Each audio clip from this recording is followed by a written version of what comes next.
En esta época retadora pensamos en otros mundos posibles. Llega la 16ª versión del Hey Festival, con eventos 100% digitales en los que participan las mentes más brillantes del mundo. Participa desde tu hogar en el programa del festival, con actividades para todas las edades, a través de una plataforma de fácil acceso donde podrás enviar tus preguntas para contribuir a importantes conversaciones sobre literatura, ciencia, medio ambiente, arte, actualidad, infancia y el sector del libro, entre otros temas. Mantengamos la conversación y apoyemos la cultura y el pensamiento a través del programa Hey Festival en nuestras sedes habituales, Cartagena, Jericó, Medellín y ahora en toda Colombia y el mundo. Regístrate ya en www.heyfestival.org/Cartagena para preparar tus eventos y sin ningún costo participa en todas las actividades de manera virtual y accede a los contenidos extra disponibles. Del 22 al 31 de enero, hora Colombia, Hey Festival 2021. Imagina el mundo.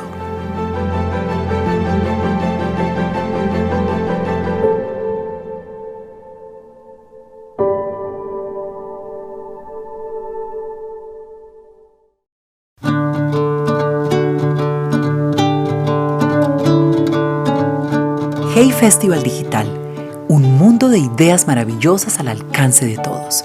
Actividades en nuestra web y en diferentes plataformas para continuar imaginando el mundo. Regístrate en las actividades del Hey Digital Colombia entre el 22 y el 31 de enero del 2021. Entra a www.heyfestival.org/Cartagena y participa en el festival de manera virtual. Prepárate para los eventos consultando los contenidos extras del festival, bonus tracks, entrevistas, blogs, podcast, entre otros, y adquiere los libros de los participantes. Descubre la riqueza del archivo de charlas y videos del Hey Festival y disfruta de 365 días de acceso a los eventos suscribiéndote al Hey Player o comparte con los mejores a través de los cursos de la Academia Hey y el nuevo diploma Hey Festival para aprender sobre gestión cultural. Del 22 al 31 de enero, hora Colombia, disfruta de todos los eventos y reflexiona sobre el momento actual. Hey Festival 2021. Imagina el mundo.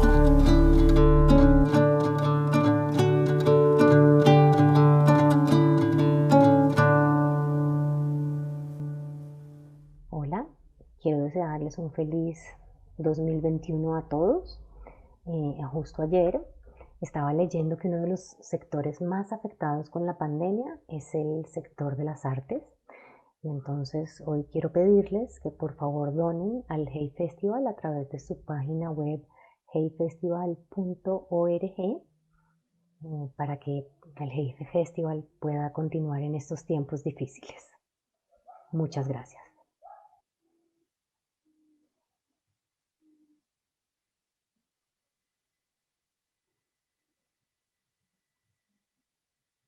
Muy buenas tardes, bienvenidos al Hey Festival de Jericó. Les doy un saludo muy especial y les agradezco a todos por estar acá. También le agradezco mucho al Hey Festival por esta oportunidad de estar con ustedes y a Confama por permitirnos estar juntos. Muchas gracias, Manuel Vilas, por estar en este encuentro. ¿Cómo estás? Hola Ana, muy bien, muy contento de estar aquí con todos vosotros, de estar aquí contigo y con todos los amigos del Hey Festival de Jericó. Bueno, antes de empezar a conversar contigo, Manuel, hay unas breves indicaciones que le voy a dar a las personas que están con nosotros porque hubo un cambio breve en la mecánica. Antes lo íbamos a hacer como un café literario que se supone que era con unas 30 o 40 personas, pero por cuanto se abrieron las inscripciones y ya el GEI quedó con inscripción gratuita para todos, pues son muchísimas más las personas que están participando. Tenemos una sala que se abre para 300 personas, tenemos en este momento pues más de un centenar de personas, entonces sería muy difícil que todos pudiéramos conversar, por lo cual vamos a hacer una conversación que no va a ser estilo café literario, sino una conversación contigo y vamos a recibir las preguntas por el chat. Les pedimos a todas las personas que nos acompañan que por favor tengan sus micrófonos silenciados, que apaguen las cámaras y traten de no compartir pantalla pues para conservar la conversación. Y antes de comenzar, pues un saludo muy especial a todas las personas de Jericó y reiterarles todo lo que extrañamos, pues esa tierra tan hermosa. No sé si has estado en Jericó, Manuel, pero No, no, no has no, estado. no, Jericó pero tengo muchas ganas de ir a Jericó.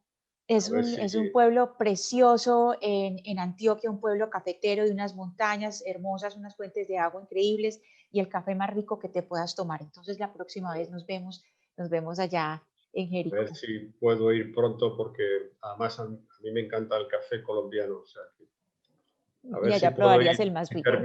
si termina pronto la pesadilla del virus y podemos volver a vernos físicamente. Pues esa pesadilla ha sido muchísimo más llevadera gracias a la literatura y gracias a libros como el que escribiste, como Alegría.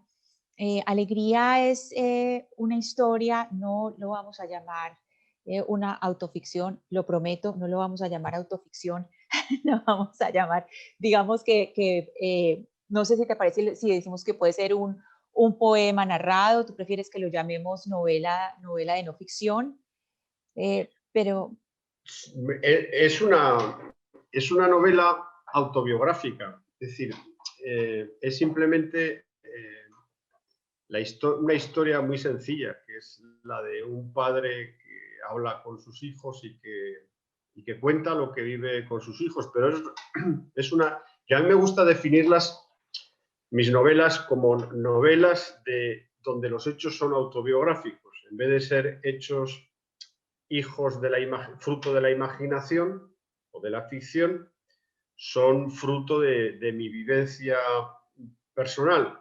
Por una razón, porque yo necesito tener un dominio claro de lo que estoy contando y si yo lo he vivido, entonces me resulta más fácil escribir, porque al haberlo vivido, lo conozco. Y, y ese es un poco el fundamento de que mis novelas sean autobiográficas. Pero se cuentan historias y muchos sucedidos y muchas peripecias, y son novelas, ¿no? Lo que pasa es que yo he vivido lo que cuento. Manuel, cuando uno lee Ordeza o Alegría, uno queda muy impresionado en la manera eh, en que la memoria se convierte en una especie de mina para explotarla. Y quería que empecemos de ese punto, de la memoria como un lugar al que se llega, pero hay que activarla. ¿Cuáles son esos mecanismos que tienes para activar la memoria? ¿Cómo evitar el olvido o cómo tratas de luchar contra el olvido? Y, y en ese sentido también el papel de los objetos en la activación de la memoria. Sí, y también la activación de la memoria tiene que ver con la familia. Mis novelas son muy familiares, exploran y indagan el mundo de la familia. En la anterior novela, en Ordesa, yo convocaba a toda mi familia, a mi padre y a mi madre, porque ya habían muerto. Entonces era la narración de la historia de mi familia, porque ya no quedaba nadie de mi familia, solo quedaba yo. Entonces yo empecé a escribir esa novela, Ordesa, que es la anterior, Alegría, cuando murió mi madre en mayo del 2000. Mi madre murió en mayo del 2014, mi padre había muerto y toda la familia de mi padre y de mi madre ya habían muerto todos.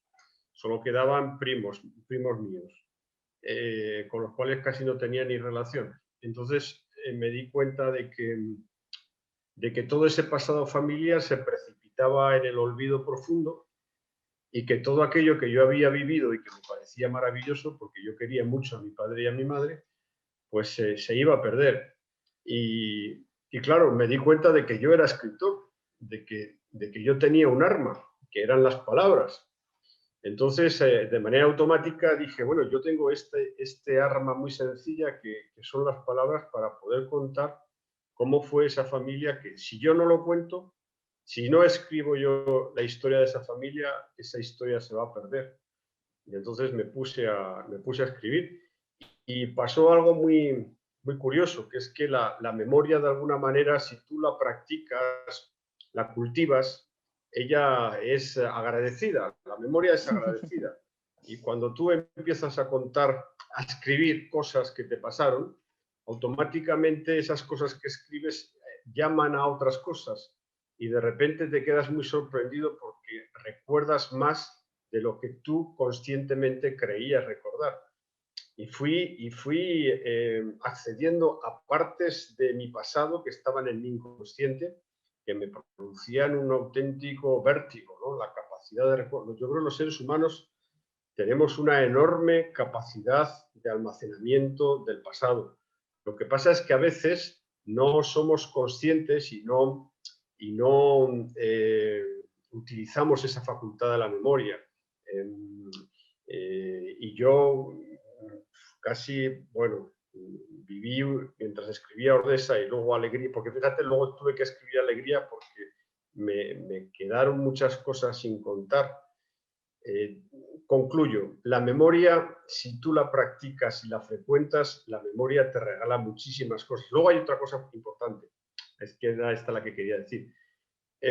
Cuando una persona, un hombre, una mujer, ya comienza a vivir su época madura, que podemos decir que es, no sé, por decir una edad, quizá de los 40 años para arriba, 45, 50, se produce inevitablemente una necesidad de balance, una necesidad de saber qué fue mi vida, ¿no?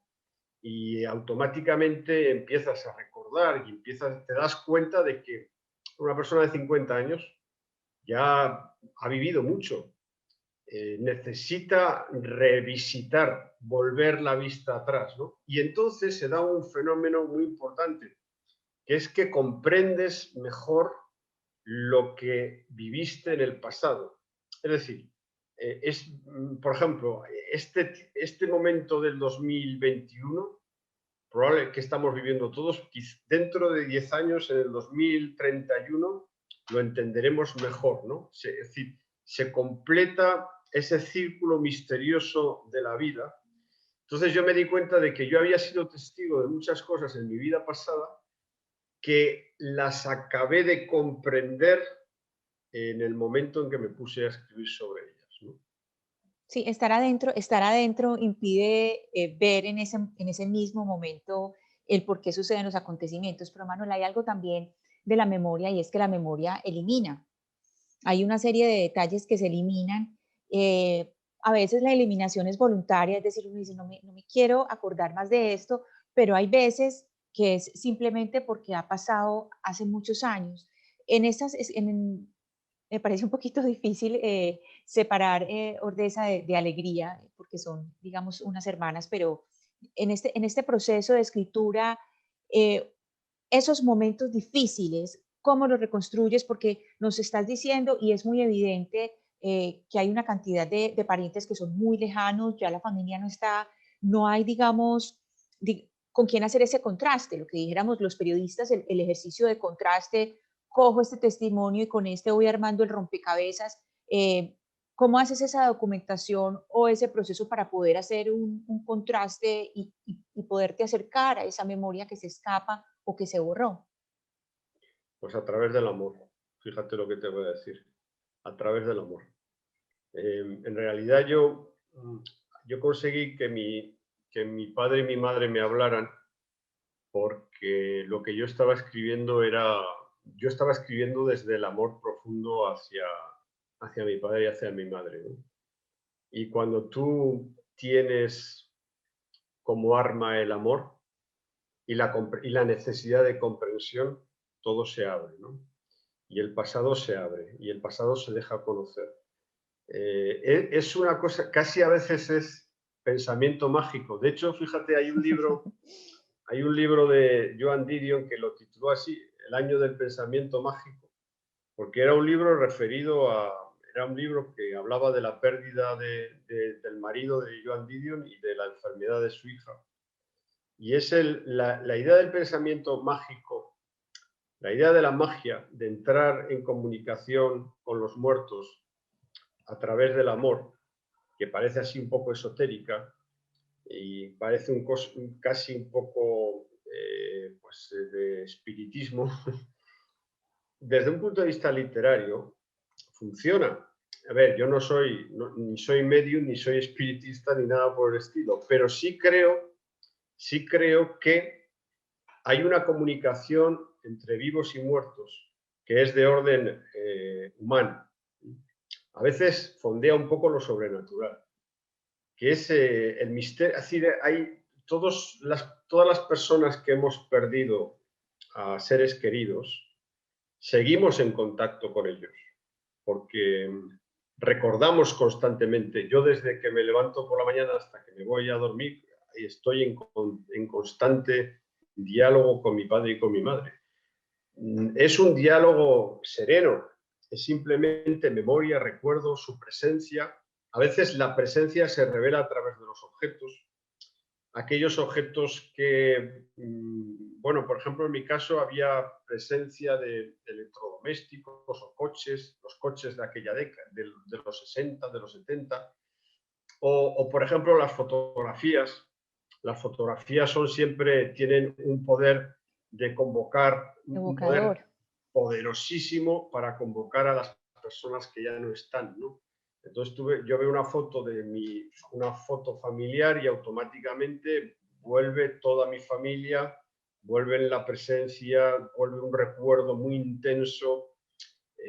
Hay allí también, es muy misterioso, muy mágico, tu reencuentro con el pasado, entiendes mejor todo, entiendes también mejor tu presente y desde allí, claro, y entiendes también, que era lo que yo traté en Alegría, entiendes que eres un momento de una cadena familiar, que eres solo un momento, como tus padres fueron un momento, tus abuelos fueron otro momento, y tus hijos van a ser el momento futuro de esa cadena familiar. Por eso yo tuve que escribir Alegría, para que continuara la cadena. Si en Odessa yo había tratado mi relación con mis padres, es decir, había tratado la familia en la que yo fui hijo, tenía que tratar la familia en la que yo fui padre. Y eso es decir, el momento en que yo me convierto en padre, y eso lo trato en Alegría, que Alegría es una novela en donde yo describo mi relación con mis hijos e intento, de alguna manera, hacer de puente entre mis padres y mis hijos, es decir, entre los abuelos y los nietos, ¿no? Es un poco la figura del padre y de la madre, está en mitad de dos generaciones, ¿no? La de sus padres y la de sus ese hijos. puente. Claro, y ahí se describe, y eso son las verdades más relevantes que vive un ser humano en este mundo, que son de naturaleza. Yo siempre digo que mis novelas son biológicas, porque son una búsqueda a veces desesperada de las verdades más elementales de la experiencia humana. Para mí las verdades más elementales y más irreductibles e indiscutibles son las biológicas. Todas las demás verdades tienen un punto de circunstancial, convencional, histórico-social, que permite dudar de ellas, ¿no? En cambio, las biológicas no. Las biológicas pertenecen al mundo de la naturaleza y se imponen por sí mismas. Y las verdades biológicas son la de ser padre o madre o la de ser hijo o hija.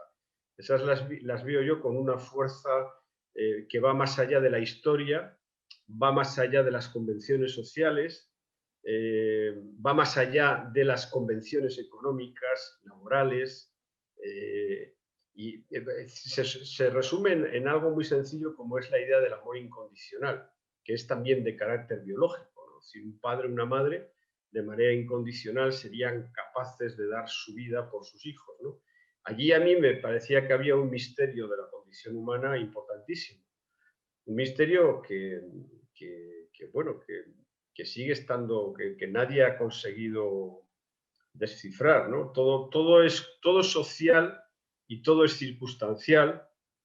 Por ejemplo, las relaciones de amistad son muchas veces de coincidencia de intereses.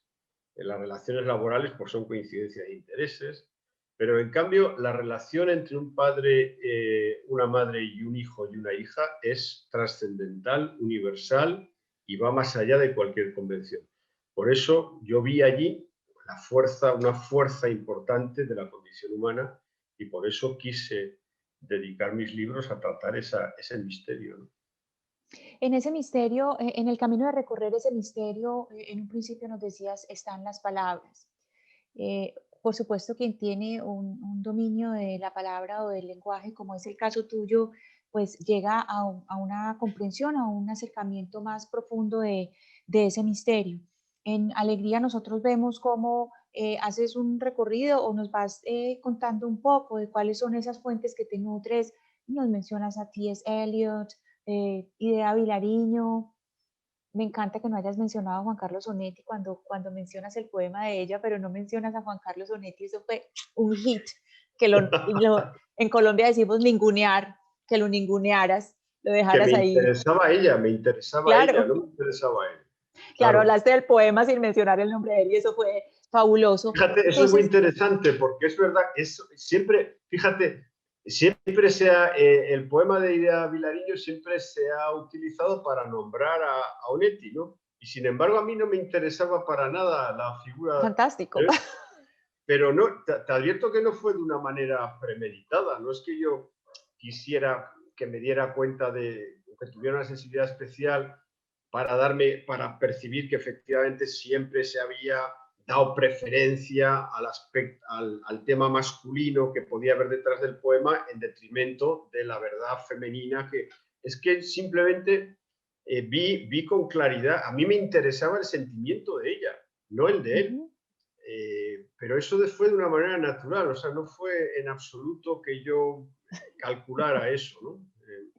Ese es un poema hermosísimo. Desde que yo leí ese poema de Idea Vilariño, ahora, es uno de los poemas que tratan con más densidad y con más claridad esa idea de los seres humanos que llevamos, que es cómo hubiera sido si yo me hubiera quedado con este señor o esta señora, si yo hubiera formado, o sea, si me hubiera vivido este amor, es el caso de Ida Vilariño, es un O amor, hubiera formado un hogar.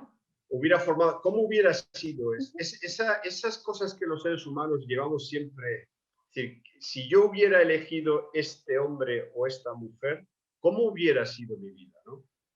Y eso, el poema de Idea, a mí me interesaba ese universal, y claro, yo lo vi reflejado, o sea, yo también utilizo el poema de Idea Vilariño de manera muy interesada, porque yo quería que el lector reflexionara sobre eso. Cualquier ser humano se ha enamorado de alguien y ese amor no ha fructificado, pero queda pendiente siempre esa pregunta. Si yo me hubiera ido con esa novia o con ese novio, ¿cómo hubiera sido mi vida? ¿No? Mm, que es ese otro poema, el if. Si Sí, acaso hubiera sucedido esto o claro. aquello. Bueno, y entonces quiero que nos refiramos un poco a esas fuentes literarias que nutres para, pues, no solamente para contar, para narrar, sino con las que nutres el lenguaje. Tú tienes un principio, digamos, como esa primera chispa con Kafka, y a partir de la lectura de Kafka, cuando tenías unos 20 años, ya empieza a florecer todas estas ganas de contar. Hablemos un poco de cómo el lenguaje crees en ti como esa herramienta para explorar el misterio del amor de la familia. Bueno, fíjate, sí. Fíjate, la idea, la presencia de Kafka en mi vida es muy misteriosa, porque mi padre compró las obras completas de Kafka a principios de los años 70 y lógicamente mi padre no tenía formación cultural para leer a Kafka, ¿no? Eh, a ver, esta es una historia familiar, es que otra vez vuelve el pensamiento mágico. Yo vi toda mi infancia, estaba presidida por esa presencia de las obras completas de Frank Kafka que compró mi padre y las dejó allí en la vitrina de la sala de estar. Y yo los veía, de niño veía esas obras completas de Frank Kafka que nadie abría y que nadie, hasta que yo me hice mayor y fui yo el que abrió. Estaban impolutas cuando yo las vi, o sea, cuando yo las cogí, las tomé, tuve que rasgar el papel celofán fui yo el que abrió esas, habían permanecido 15 años intactas, ¿no? Y fui yo quien leyó esas obras completas de Franz Kafka que mi padre había comprado. Y yo vi en aquello una especie de misterio, ¿no? Es decir, mi padre compró esos libros para que su hijo los leyera, ¿no? Para que fuera yo el que los leyera. Y claro, se producía allí una serie de sentimientos, de simbolismos extraños, ¿no? Es decir, mi padre compra estos libros, los leo yo los entiendo y eso refuerza también, al final acaba reforzándose mi relación con mi padre a través de unos libros que él no leyó, ¿no? De manera que Kafka se hizo muy potente en mi vida porque sus obras completas las compró mi padre, ¿no? Luego ya me hice lector de Kafka y bueno, y he entendido muchas veces, pues, la literatura de Kafka siempre me ha sido de gran utilidad en esta vida. De hecho, ahora, por ejemplo, con la pandemia hemos vuelto a recobrar muchas de las cosas que sintió Kafka, ¿no? Hemos vivido muchas cosas que Kafka ya nos dijo que podíamos llegar a vivir, ¿no? Había una cosa también en Kafka que de repente en sus diarios él habla mucho de la necesidad de silencio, ¿no? Yo ahora en mi vida también he descubierto una necesidad que tengo de que haya silencio, ¿no? De los momentos espirituales que produce el silencio, las bondades del silencio, ¿no?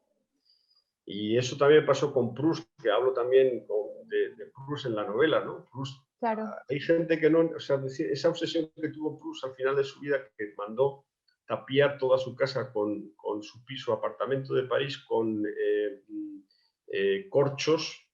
Yo creo que fue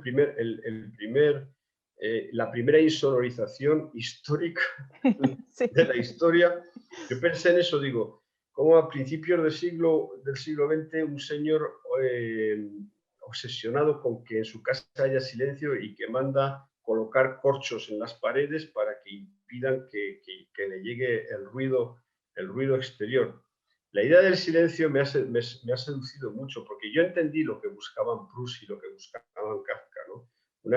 Querían escucharse a sí mismos, ¿no?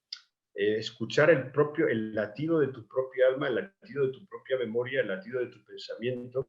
Y claro, cualquier ruido externo, claro, esto lo vivieron de una manera obsesiva y casi psiquiátrica, ¿no? Cualquier ruido externo les molestaba, ¿no?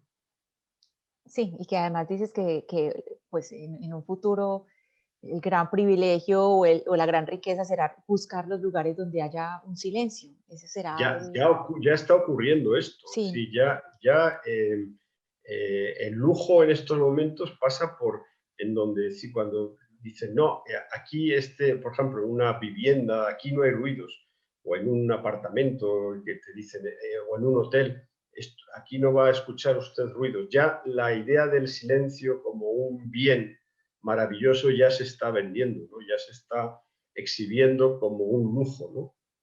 Sí, claro. Hay algo que quiero retomar de lo que estás diciendo de escucharse a sí mismo, la necesidad del silencio para escucharse a sí mismo. Cuando uno te lee en Alegría, hay dos personajes que están dentro de ti, que son Arnold y Nosferatu. Ellos dos están dentro de ti y entran como unas voces que son parte de ese personaje. Esas voces se pueden callar, es decir, te hablan, las puedes callar, depende de tu voluntad o no tanto.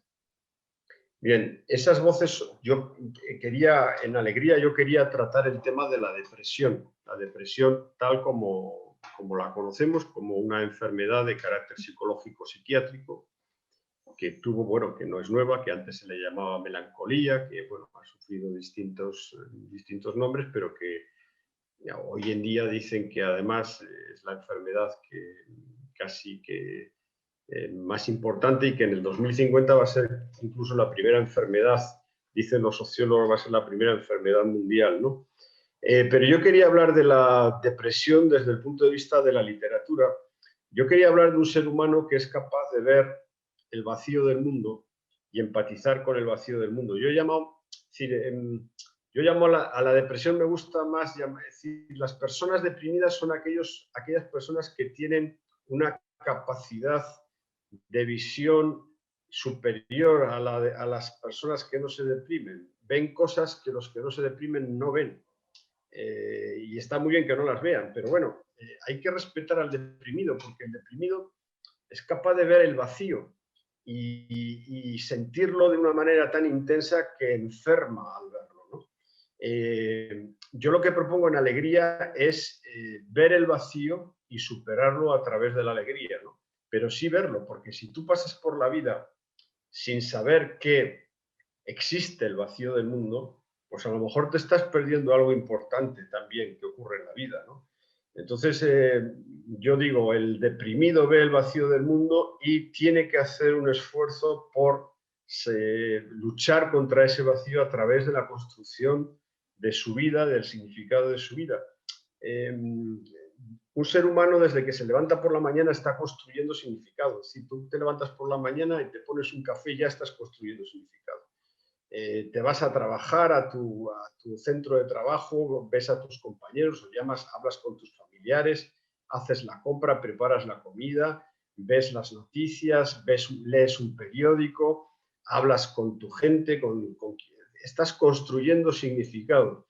Esa es la gran tarea humana, la construcción del sentido de la vida, ¿no? ¿Y quién es Nosferatu en la novela, en Alegría? Es cuando la vida no tiene sentido, ¿no? Cuando no hay posibilidad de construir nada, cuando hay solo un enorme y angustioso vacío. Pero ese enorme y angustioso vacío puede existir. Eso es lo que yo digo en la novela. Todo ser humano tiene que luchar un poco contra su propia vida, tiene que construir sentido, tiene que construir significado a través de las relaciones amorosas, relaciones familiares, relaciones laborales, construir sentido para que ese vacío del mundo no te devore y no te aniquile.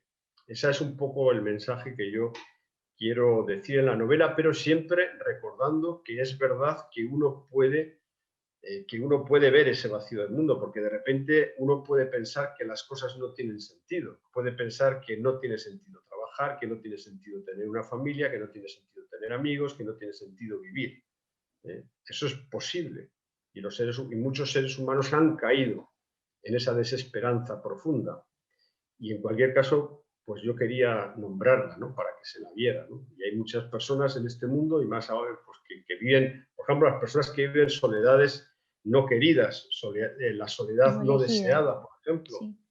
La soledad no deseada es una grieta y es un Arnold como el que sale en mi novela, tremendo, ¿no? Es decir, entonces, yo en mis novelas siempre intento nombrar aquello que nos causa terror, porque en la medida en que lo nombras, estás en posición de conocerlo, ¿no? Yo quería nombrar aquello que nos aterroriza, como es que de repente la vida no tenga sentido, ¿no?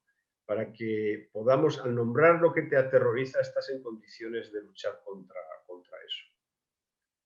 Manuel, antes de darle paso a las preguntas de algunas de las personas que nos acompañan, te quiero invitar a leer un pedacito del libro, si lo tienes a la mano, si pudiéramos leer el principio del libro, pues todo el libro es muy lindo, pero es que el principio es muy bonito, por favor. Por supuesto. Gracias.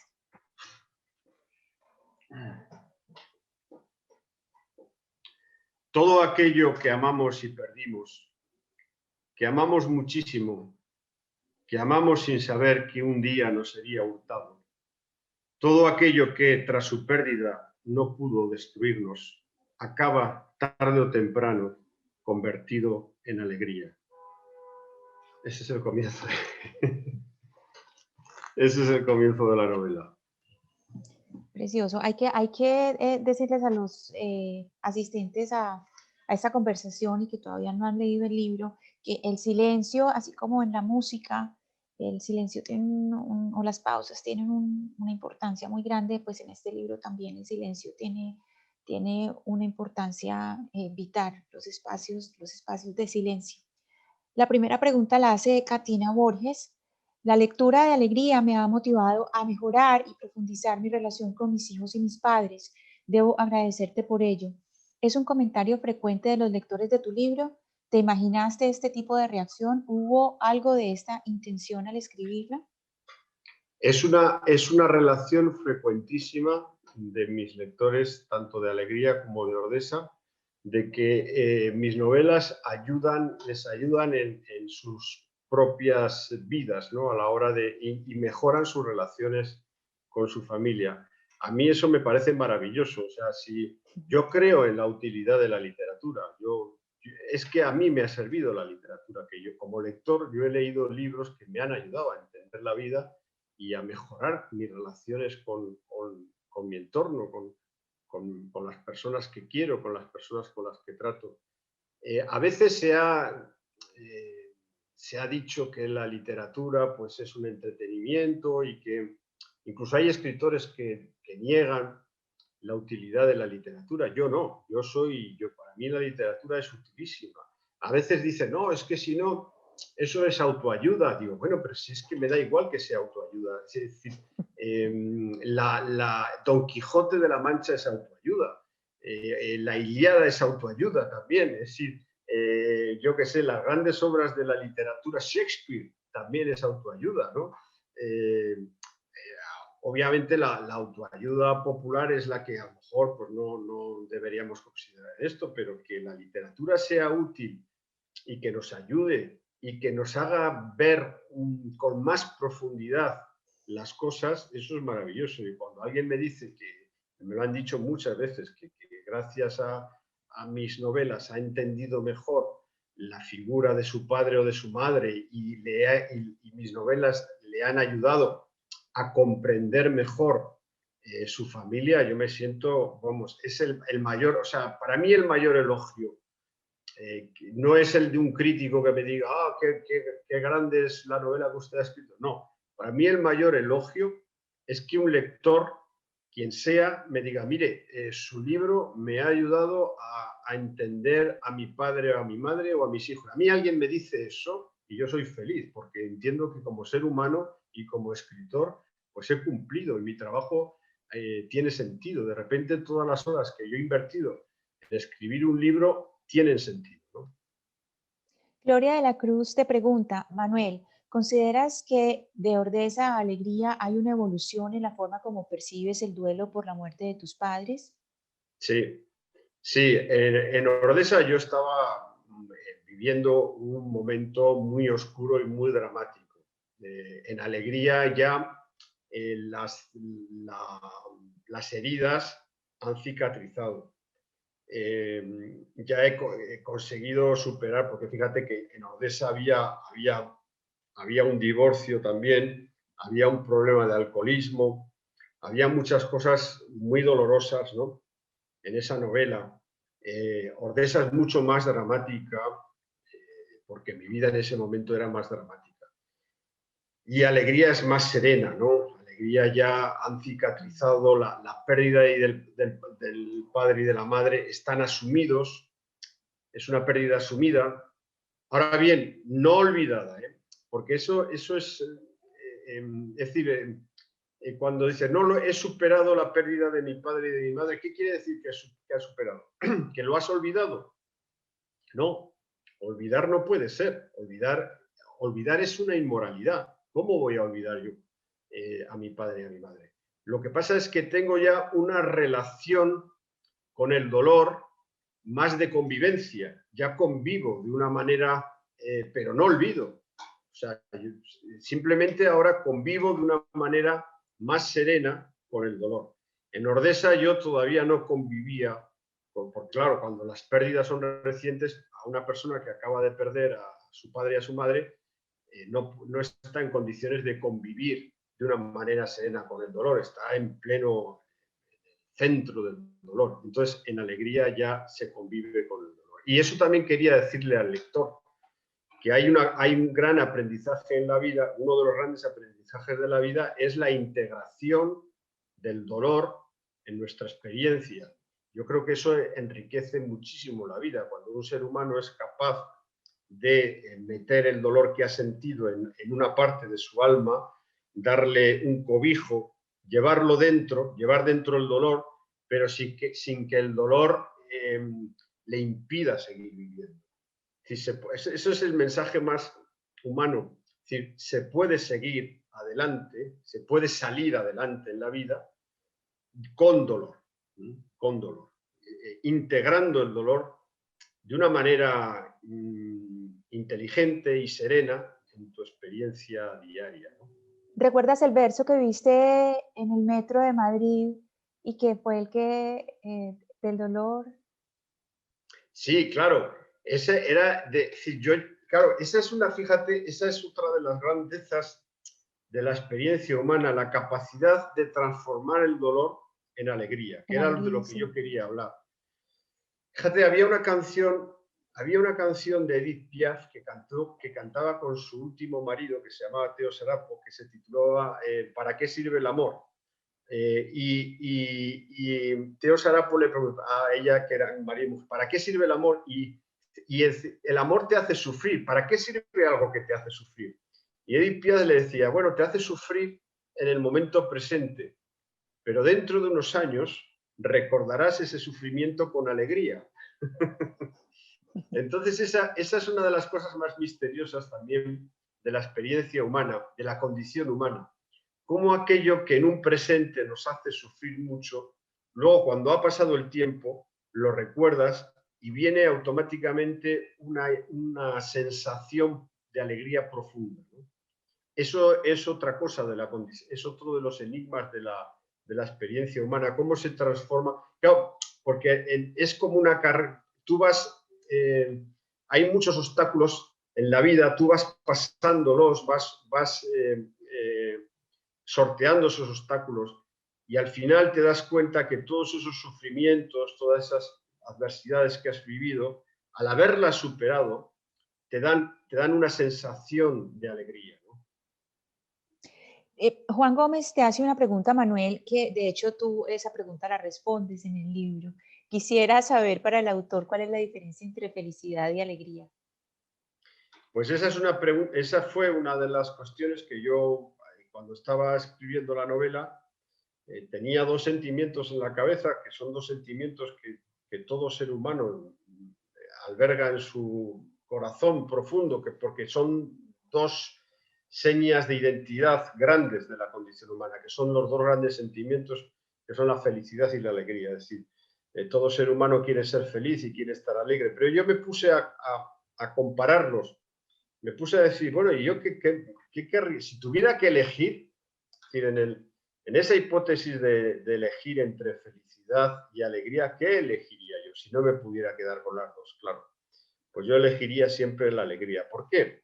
Pues porque la alegría me parece algo íntimo, personal. No tiene que ver con el éxito. En cambio, la felicidad es un sentimiento que tiene un espacio social, que ocurre en las convenciones sociales. La felicidad está atada al éxito en la vida. Es decir, tú hoy en día, si no triunfas en la vida, nadie podría decirte que eres feliz, nadie podría confirmar tu felicidad.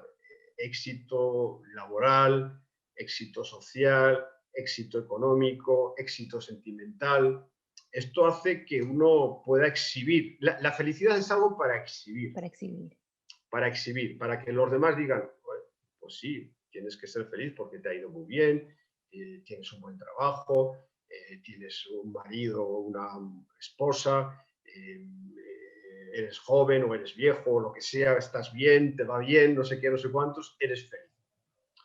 La alegría no, la alegría es íntima, no necesitas que nadie te diga, te confirme nada. La alegría es algo intimísimo que ocurre en el corazón y tiene que ver con la admiración hacia la vida. Es decir, la alegría ocurre en un espacio muy personal en donde un ser humano se despierta por la mañana, ve que puede mover las manos, ve que tiene piel, ve que existe la luz, abre la ventana y entra la luz del sol, ve que existe el aire, los árboles, los caminos, que existen las cosas, que existen las calles, que existen los animales, los pájaros, y siente una profunda admiración.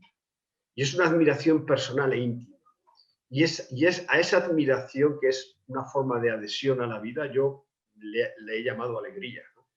Entonces no hace falta triunfar en la alegría.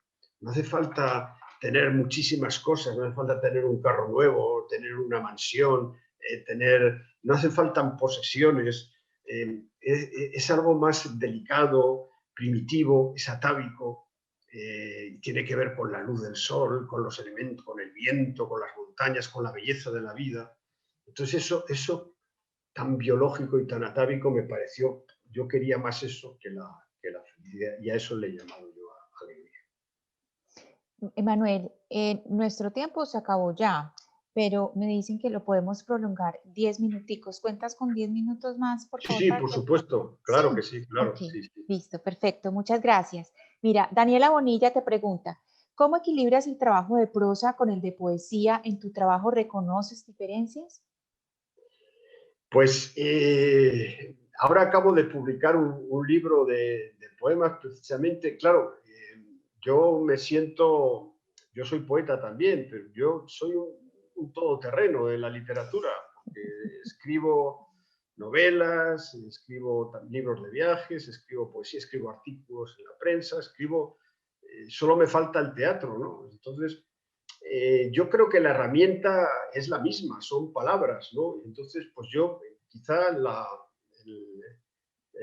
me sentiría escritor, ¿no? Escritor es un poco pues, el manejador de palabras, que tan pronto escribe un libro de una novela como puede escribir un ensayo o poesía. Hombre, la poesía yo la quiero mucho, porque la poesía es un género muy importante, ¿no? El problema que a veces tiene la poesía, claro, cuando yo escribo novelas, pues yo me siento como escritor muchísimo más feliz porque con las novelas llego a miles y miles de personas. Y la poesía tiene un problema que a veces uno sufre con... Yo a veces sufro mucho, que es públicos minoritarios.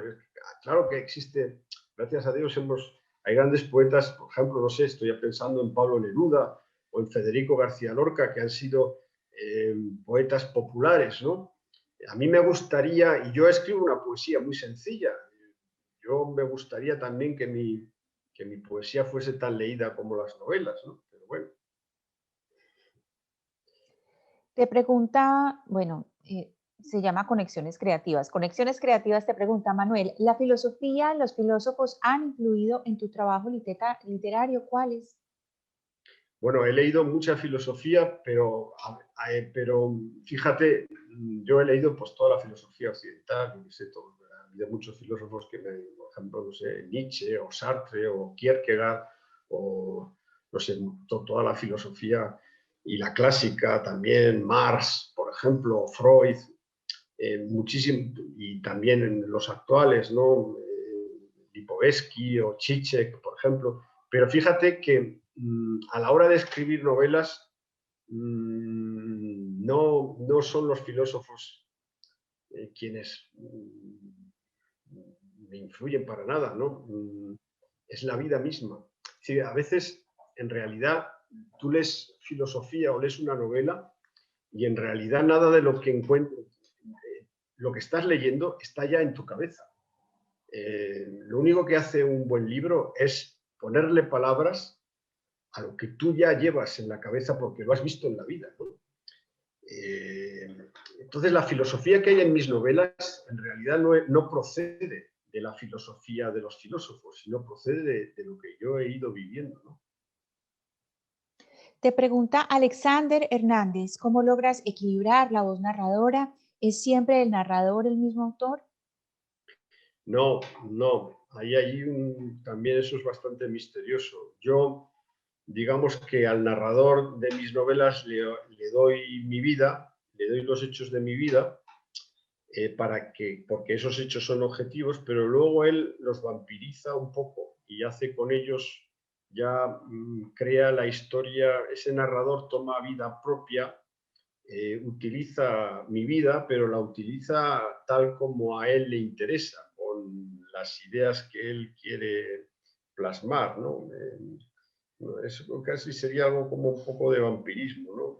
Utiliza mi vida a su antojo y a veces dice cosas, a veces el narrador de mis novelas dice cosas que yo como ciudadano pues no estaría de acuerdo, ¿no? Porque a veces es un poco hiperbólico y un poco extremado en sus consideraciones sobre la vida. Ahí hay todo un misterio entre el ciudadano y el escritor, ¿no? Y el narrador.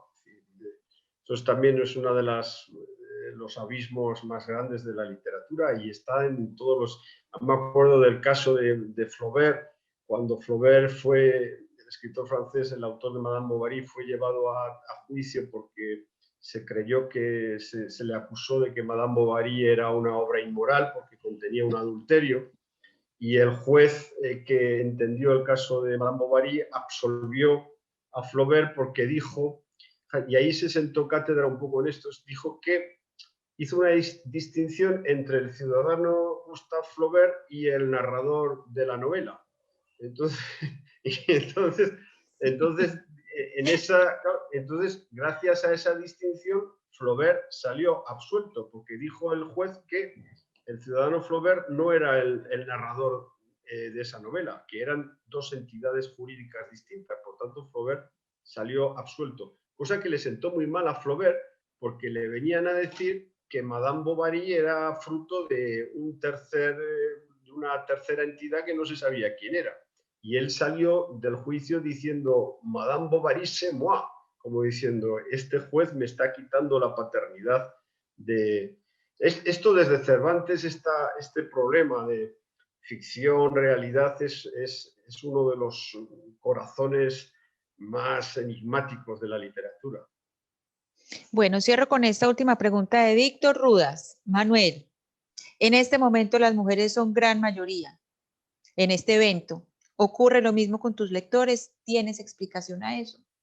Bueno, yo he ido a muchísimos clubes de lectura en muchísimas ciudades, tanto de España como de Latinoamérica, como de Europa, y es así, es un fenómeno planetario y universal.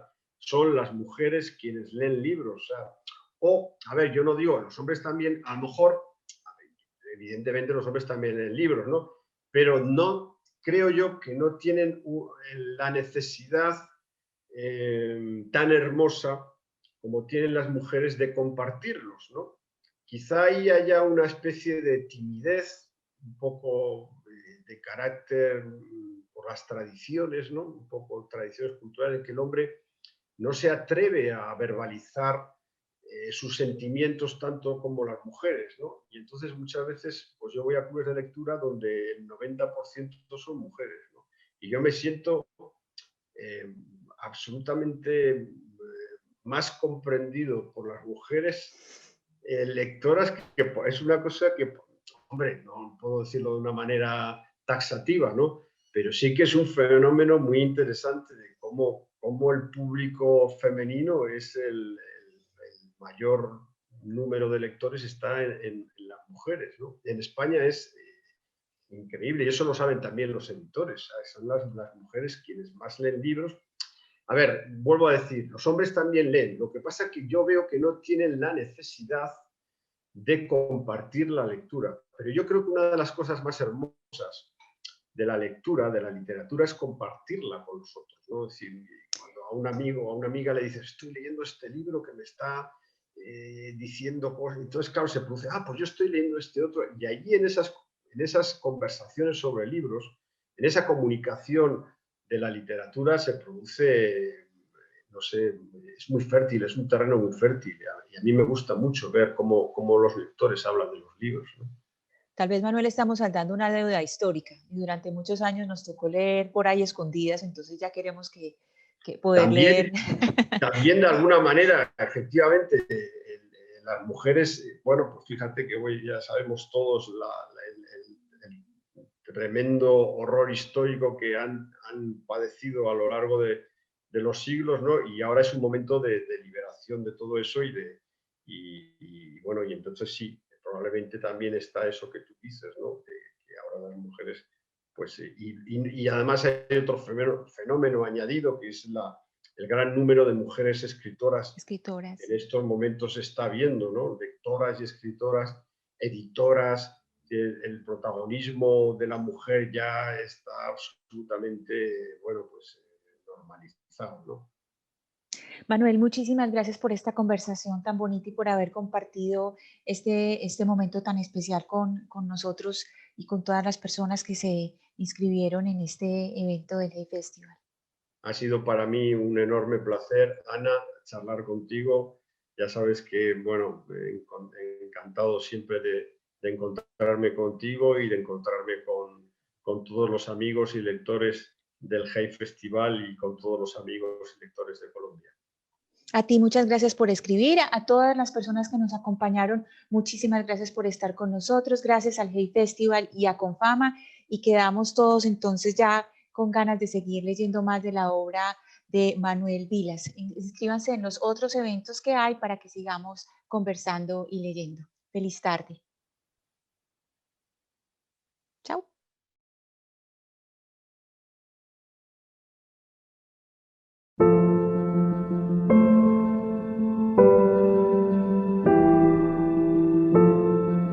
El Hey Festival es Colombia entera. El Hey Festival es Jericó, Medellín y Cartagena. El Hey Festival en Colombia es una oportunidad para disfrutar de la cultura y el pensamiento y de los artistas y creadores nacionales e internacionales en diálogo con el mundo entero. El Hey Festival en Colombia es una fiesta. Este año, el Hey en Colombia será digital porque tenemos que cuidar nuestra salud y la de nuestros seres queridos. Extrañaremos caminar por las calles de Jericó, Medellín y Cartagena, el encuentro con los participantes procedentes de tantas partes del mundo. Extrañaremos la cálida bienvenida de nuestros anfitriones que cada año nos acompañan en una experiencia mágica e irreemplazable. Y esperamos vivirlo en nuestra próxima edición. Por ahora, participa en los más de 100 eventos que se ofrecerán de manera digital en nuestra página www.heyfestival.org/Cartagena y más juntos que nunca, imaginemos el mundo.